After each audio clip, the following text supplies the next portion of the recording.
ఆనాడు మహాత్మా గాంధీ గారు మొట్టమొదటిసారి భారత మాతను వారణాసిలో పెట్టినప్పుడు మహాత్మా గాంధీ గారు అనుకున్నది తప్పకుండా స్వాతంత్రం వస్తుంది, వచ్చినాక భారతదేశం ఉజ్వలంగా వెలగాలని చెప్పి భారత మాతకు బంగారు కిరీటం ఆభరణాలు అద్భుతంగా ఒక దేవతామూర్తిలాగా భారత మాతను వారణాసిలో ఏర్పాటు చేయడం జరిగింది.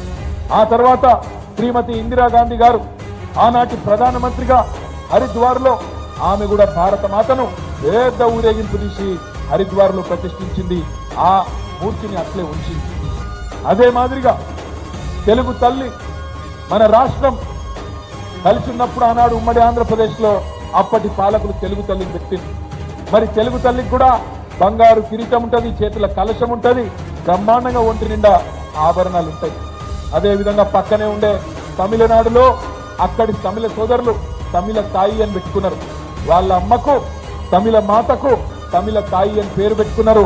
ఆమెకు కూడా బ్రహ్మాండమైన కిరీటం, బ్రహ్మాండమైన వజ్ర వైడూర్యాలతో కూడుకున్న ఆభరణాలు. పక్కనే కర్ణాటకలో కన్నడ మాతకు కన్నడ అంబే అని పిలుస్తారు. మరి కన్నడ అంబేకి కూడా మొత్తం పైనుండి కింది వరకు దేవతామూర్తి మాదిరిగా చూడంగానే దండం పెట్టాలనిపించేటట్టు బ్రహ్మాండంగా ఒక దేవతామూర్తి రూపాన్ని ఇచ్చింది. మరి అదే పద్ధతుల్లో మన వైతాళికులు, మన తెలంగాణ మహానుభావులు, ఉద్యమ నాయకులు, ఇక్కడి రచయితలు, సాహితీవేత్తలు, ఇక్కడి కళాకారులు, కవులు అందరూ కూడా మొదటి నుంచి తెలంగాణ తల్లిని అద్భుతంగా కీర్తించుకున్నారు.